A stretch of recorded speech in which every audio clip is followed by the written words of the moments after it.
जय श्री कृष्ण मित्रों, श्री शक्ति एस्ट्रोलॉजी में आपका स्वागत है। आज पिछले वीडियो में हमने आपको बताया था कि ताराबल कैसे निकालते हैं। अब ताराबल का जो प्रयोग हमें करना है, जैसे विश्वोत्तरी महादशा में कि दशांतर दशाओं में हम कैसे इसका प्रयोग करें, कैसे हमको शुभ फल देगी, कैसे शुभ फल देगी, इसकी गणना हम कैसे करें, इसके बारे में आज आपको जानकारी देंगे। थोड़ा पिछली वीडियो में थोड़ा गले की भी प्रॉब्लम थी, उस दिन जरा आवाज़ में भी दिक्कत आ रही थी, आप लोगों ने कमेंट भी किया था, तो इसलिए उस चीज़ को मैं दोबारा भी आपको समझा देता हूँ। और उसके बाद आपको यही समझाऊंगा कि विश्वोत्तरी महादशांतर दशा निकालने में आप ताराबल का कैसे प्रयोग करेंगे और कैसे इसका फलित करेंगे, फलित करने में आपको इसका कैसे प्रयोग करना है, उसके बारे में संपूर्ण जानकारी आपको दूंगा। तो पहले तो आप उसी तरह समझ लीजिए कि आपको मैंने बताया था कि जो जन्म नक्षत्र है, उस जन्म नक्षत्र से हमको गणना करनी होती है।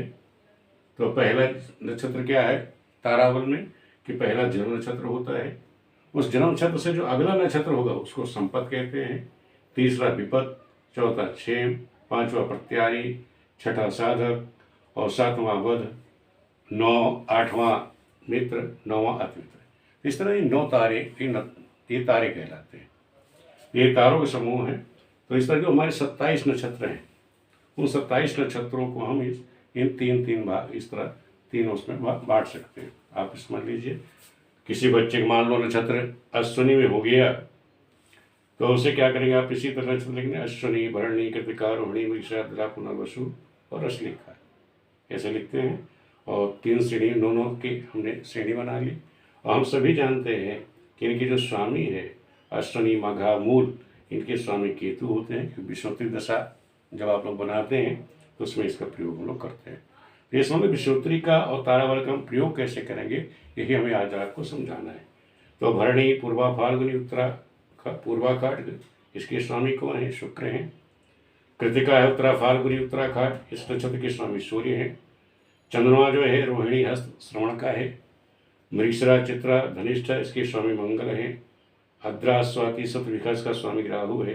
पुनर्वसु, विशाखा, उत्तरा भाद्रपद, इसका स्वामी गुरु है। पुख, अनुराधा, पूर्वा भाद्रपद, इसके स्वामी शनि। अश्लेषा, मघा, रेवती, इसका स्वामी जो है वो बुध है। ये तो नक्षत्रों के स्वामी हो गए। जब हम दशांतर दशा निकालते हैं, विश्वोत्तरी निकालते हैं, उस समय आप लोग जानते हैं इसका हम लोग प्रयोग करते हैं। अब हमको देखना क्या है, एक आज आपको उदाहरण लेकर के हम समझा देते हैं कि माना किसी बच्चे का जो जन्म नक्षत्र है वो शतभिखा है, और शतभिखा नक्षत्र का बच्चा है जिसकी जो लग्न कुंडली है, वृश्चिक लग्न में उसने जन्म लिया हुआ है और लग्न में इसके सूर्य बैठे हुए हैं। द्वितीय भाव में मंगल बुध बैठा हुआ है और तीसरे भाव में मकर राशि है जिसमें बृहस्पति और शुक्र बैठे हैं। चौथे भाव में चंद्र केतु है। पंचम भाव में शनि बैठा हुआ है। तो इस तरह से उसकी कुंडली है। तो छठे भाव में मेष राशि, सप्तम में वृष राशि, अष्टम में मिथुन, नवम में कर्क और दसम में सिंह राशि, वहाँ राहु बैठा हुआ है। और ये एकादश भाव में कन्या राशि है और द्वादश में उसकी तुला राशि है। तो ये तो उसकी कुंडली है बच्चे की। और इसमें जो दशांतर दशा उसके जीवन में चल रही है, शनि में केतु, केतु में शुक्र है। अब हमको ये समझना है कि शनि में केतु, केतु में शुक्र की जो दशा चल रही है, ये बच्चे के लिए अच्छी है या बुरी, इसका विश्वोत्तरी दशा में हम कैसे प्रयोग करें। तो सबसे पहले हमको देखना है कि बच्चे का जो जन्म नक्षत्र क्या है, शतभिखा।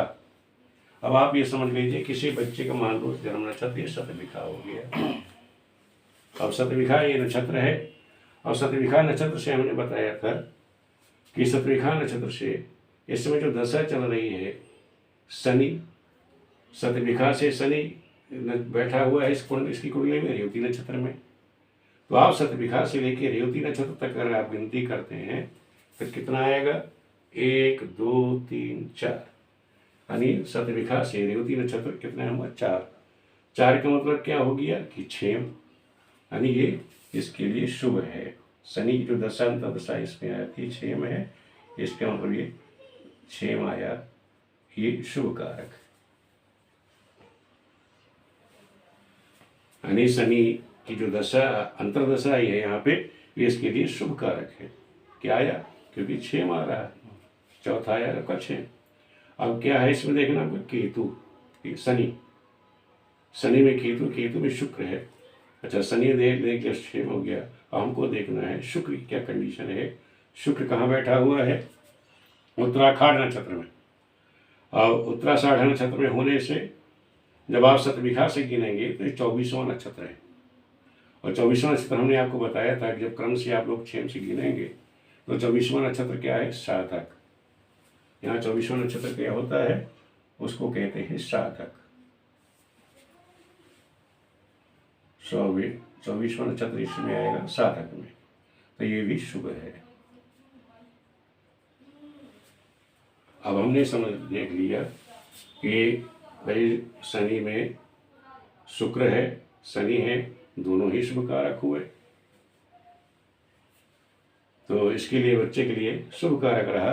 मैंने देखने मतलब यह है समझाने का आप लोगों का कि आपने देखा कि जो तारा है, तारा का प्रयोग हमने कैसे देख लिया कि ये जो दशाएं चली, शनि में जो शुक्र आया, इसके लिए शुभकारी रहा।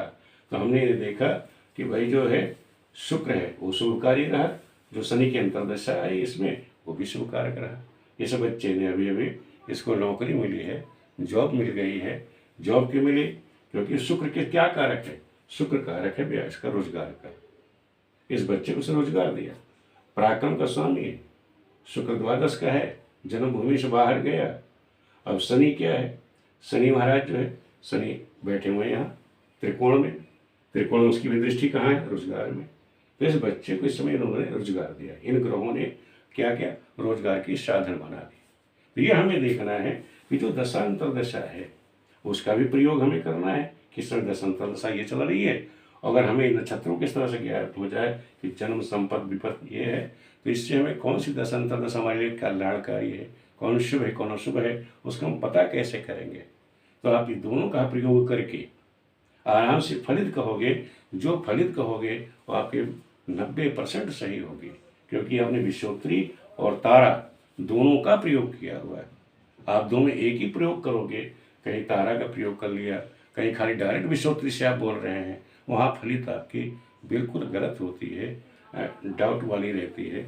वहाँ आपको खुद शंका रहती है कि अभी आपने देखते वहाँ कि विषयोत्तरी देख लेते कि शनि में शुक्र बैठा, भाई शनि में शुक्र चल रहा है, ये तो आग लगा लेगा, उसके जीवन में आग लगाने का काम करेगा। सीधे फलित में यही कर देते, तो अशुभ कर दे। शनि में केतु देखते कि ये तो यह विषयोग बना हुआ है, शुक्र आ रहा है, ये तो अनिष्ट करेगा, लेकिन हकीकत में उसने अनिष्ट नहीं किया, इसको रोजगार दिया, व्यापार दिया। तो ये हमें देखना है कि अगर हम थोड़ी सी भी सावधानी से अगर फलित करते हैं, ज्ञान करते हैं, तो इसका पता करते हैं। अब आगे हमें देखना है कि शुक्र के बाद जो दशा आएगी, शनि में शुक्र, इसके बाद जानते हैं शुक्र के बाद सूर्य की दशा आएगी, इसके बाद सूर्य की दशा प्रारंभ हो जाएगी। अब हमें ये देखना है कि शनि में केतु, शुक्र, और जब सूर्य आएगा तो सूर्य का क्या फल होगा। अब एक उदाहरण हम आपको और बता देते हैं कि जब 2 अप्रैल 21 के बाद जब सूर्य की दशा प्रारंभ होगी इस बच्चे की, तो उसको क्या फल मिलेगा, क्या परिणाम मिलेगा, उसको आपको देखना है। अब यहाँ देख लीजिए सूर्य क्या है, ज्येष्ठ नक्षत्र में बैठा हुआ है। सूर्य कहाँ बैठा हुआ है, ज्येष्ठ नक्षत्र में। अब इसका जन्म नक्षत्र क्या है, शतभिखा। अब शतभिखा से आप ज्येष्ठ तक गिनेंगे तो ये 22वां नक्षत्र है। अब समझ लीजिए कि जन्म नक्षत्र इसका शतभिखा है, और शतभिखा से जब आप ज्येष्ठ तक गिनेंगे, यहाँ देख लीजिए जन्म नक्षत्र शतभिखा, और यहाँ से ज्येष्ठ तक आप गिनेंगे तो 1 2 3 4 5 6 7 8 9 10 11 12 13 14 15 16 17 18 19 20 21 22। तो ज्येष्ठा कौन सा हो गया, 22वां नक्षत्र। तो इस तरह से आप ज्येष्ठा 22वां नक्षत्र ये निकाल सकते हैं, भाई 22वां नक्षत्र आया। और 22वां नक्षत्र होता है क्या है, आपको बताया तो जब क्रम से आप लोग करेंगे तो 22वां नक्षत्र भी 6 में है। 6 का मतलब शुभ कारक, यानी सूर्य जो है, जब सूर्य आएगा, सूर्य का क्या योग बन रहा है तारा में 6, ये भी शुभ है। और शुभ किस लिए है, अब आप हम देखेंगे कि भाई सूर्य आ रहा है, 6 में शुभ कारक होगा। शुभ कारक कहाँ के लिए हो जाएगा, यहाँ शुभ सूर्य कारक किसका है, कर्म का। अब यहाँ कर्म जो इसको अच्छे मिलेंगे। सूर्य आत्मबल से अपने आत्मबल के द्वारा लग्न में सूर्य बैठा हुआ है, अपने मित्र राशि में बैठा हुआ है। तो ये ध्यान रखें कि अपने बल से बच्चे को आगे भी सूर्य की जब दशा आएगी, क्योंकि सूर्य यहाँ भी योग कारक है, अशुभ नहीं है, यहाँ योग कारक है, तो इसको योग देगा, इसके भाग्य को आगे बढ़ाएगा। इस तरह आपने दो उदाहरण देख लिए कि कुंडली में हम इसका तारा का और विषुवती का किस तरह से प्रयोग करते हैं। ये प्रयोग करना भी आप लोगों को आना चाहिए।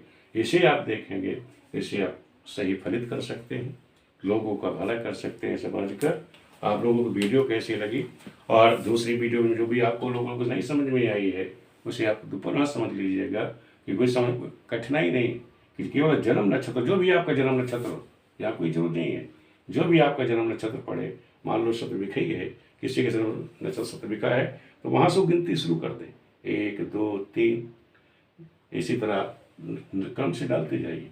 तो पहला जो नक्षत्र होगा, जैसे जन्म नक्षत्र, इसको जन्म कहते हैं, इसको संपत बोलेंगे। तीसरा नक्षत्र हमारा क्या होगा, विपत होगा। चौथा ये होगा। इसी तरह क्रम से आप लिख डालिए, 27 से 27 नक्षत्र लिख लीजिए। और ये नक्षत्र को आपको पता ही है, अश्विनी भरणी कृतिका, इस तरह 9 लिख करिए, और दशा वर्ष दशा इस तरह से चार्ट आप बना लीजिए। और उसका प्रयोग कैसे करना है वो आपको बता दिया कि लग्न बनाइए और देखें कौन सा ग्रह किस नक्षत्र में बैठा हुआ है, और अपने जन्म नक्षत्र से उसको गिनो कि वो शुभ फल दे रहा है या अशुभ फल दे रहा है। जब उसकी दशांतर दशा आ रही है तो वो उसी तरह का वो फल देगा। अगर कहीं ध्यान रखो कि जन्म नक्षत्र है, संपत्ति का आपको बता ही दिया कि फल आप लोग दोबारा समझ लीजिए। संपत्ति का मतलब होता है धन। जब भी संपत्ति की दशा आएगी तो संपत्ति प्राप्त होगी, धन का लाभ होगा। विपत्ति का समय है, कष्ट है, परेशानी आएगी। क्षेम का मतलब है कुशल है, जीवन में सफलता मिलनी है। प्रत्यारी नहीं है, शत्रुओं का, रोग का भय होता है, कर्जे का भय होता है, ये सब की स्थिति आती है। साधक है, सफलता मिलनी।